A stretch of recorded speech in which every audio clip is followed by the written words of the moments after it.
Hi there. It's been quite a while since I've done the last tarot video,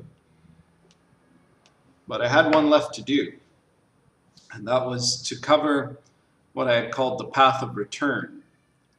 And that is that just as in the tarot lectures, I'd been showing how you can progress up the major arcana, along the path of the major arcana, through this process of initiation and of transformation, where you begin with the fool and the magician, and it ends with the universe and the revelation of all things. Well, you can also look at the major arcana the other way around, from the top to the bottom. And I wanted to talk about this because I wanted to make it clear that there's actually levels and levels of complexity in the major arcana. And part of the trick being how it can, for example, be seen the other way around, from top to bottom, so to say, rather than from the bottom to the top. And all the meanings then get kind of turned on their heads. So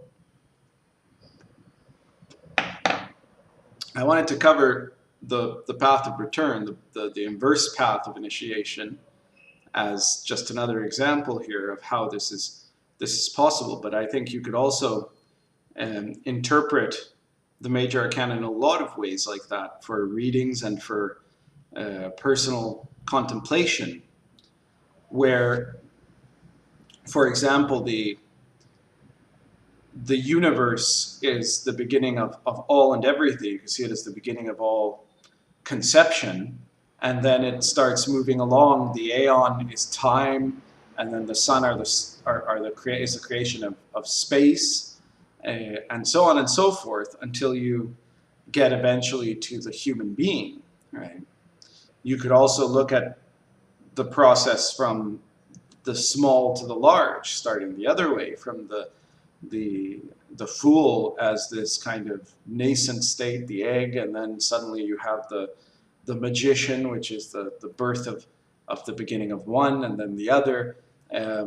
You also can see it as what they were in the context of the time. Triumphs, trumps is another word for the arcana, and triumph was from the parades that they had for the holy days at that time, for the carnivals, that depicted this kind of procession of virtues.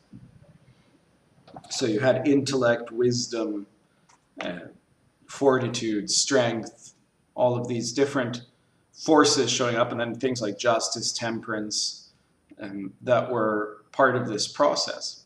So this is just what I did in the videos was just one example of how you can view the process of the symbols of the tarot, how you can organize those symbols. Now this is going to be the opposite view that begins, because remember the major arcana is a circle, it begins with the fool.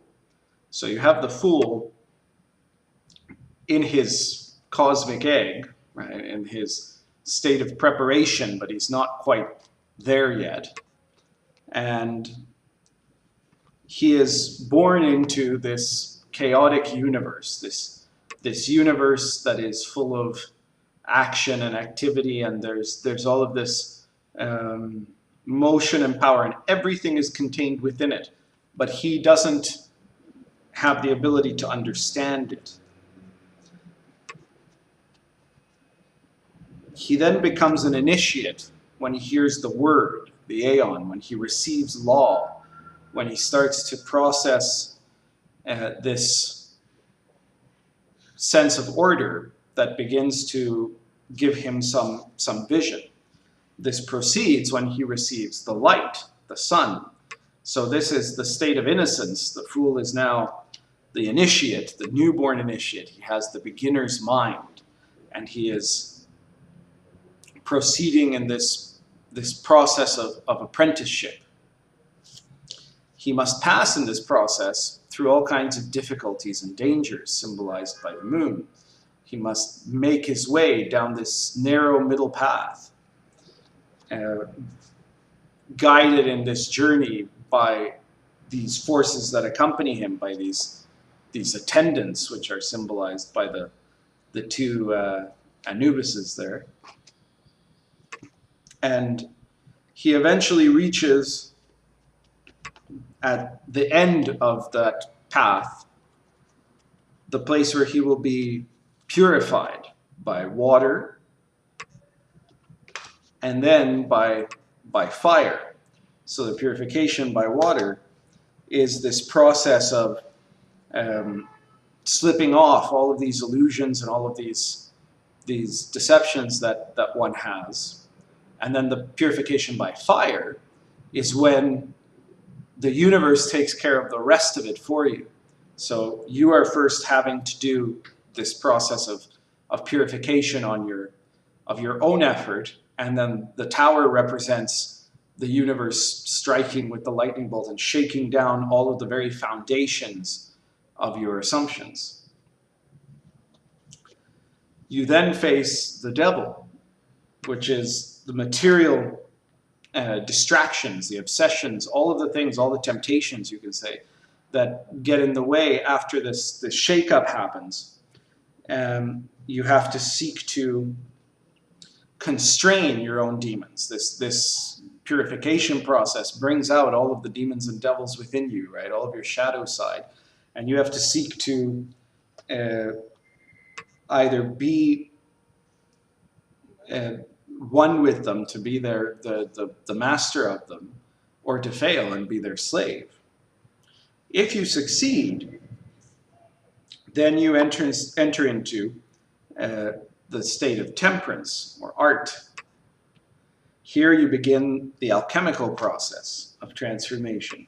It's the breaking down process. You are melting the two elements, the fire and the water, together inside the cauldron. And this is really the start of the alchemical work. The self is broken down to its barest bones in the form of the death card.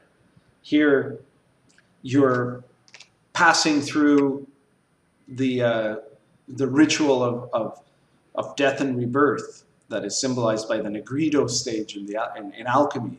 And it's symbolized in the Book of the Dead by the passing through the Tuat and the third degree in Masonry.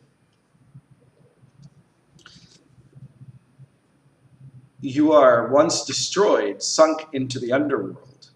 You go down into the lower world, where there you receive the secrets of the meaning of the word that you obtained in the Aeon. And here you begin to have understanding beyond intellect. You must here confront in the underworld the force of all of your own passions, and direct all of this force, all of this strength into the following of your will. If you can do this, you reach the center of the underworld, where you see there the secret, you discover the understanding of the meaning of time. This is the fortune card. And it's the wheel of Dharma. Comprehending this, you discover the nature of the flow, the up and down, the back and forth of time and space. With this knowledge, you have now the light. You've fixed your passions.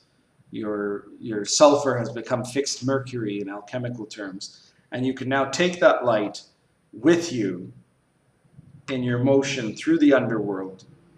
You are now the hermit, carrying the light towards the place where you will be able to emerge. To get there, first you have to confront Mat, justice, judgment.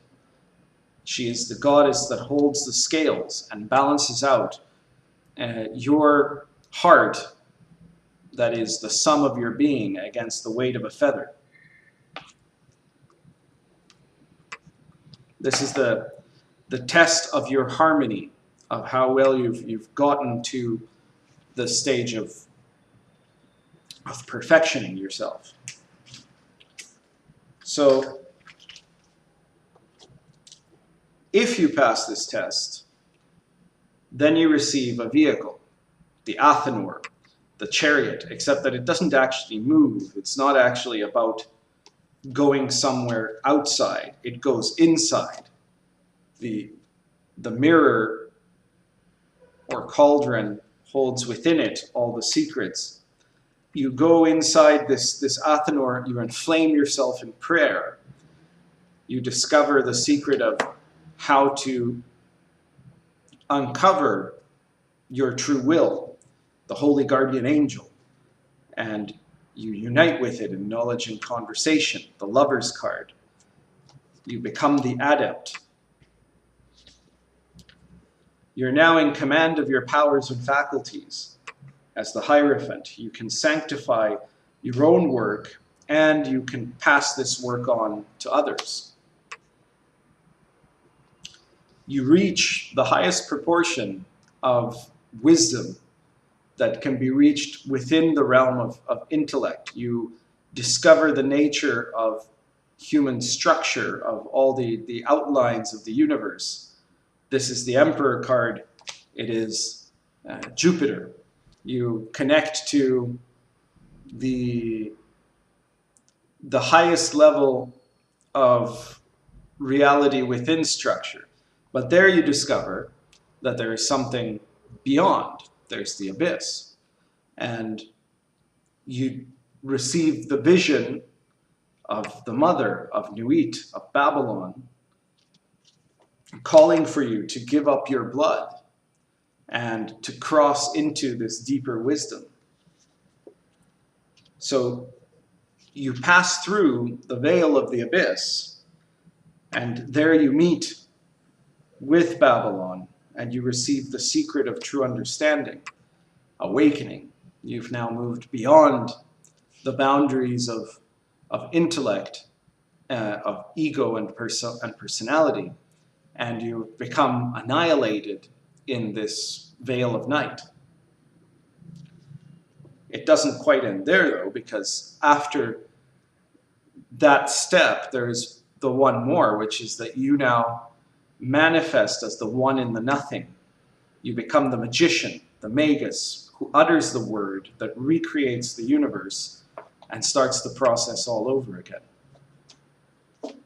So that's the inverse path of the tarot, done in just one video instead of 22. And maybe it'll give everybody a few hints and ideas of how to proceed in their own studies. And I don't know if I'll be doing any more talks about the tarot, but I hope that you have enjoyed them, and I hope that you will enjoy whatever subjects I do end up talking about in the future. Thank you very much.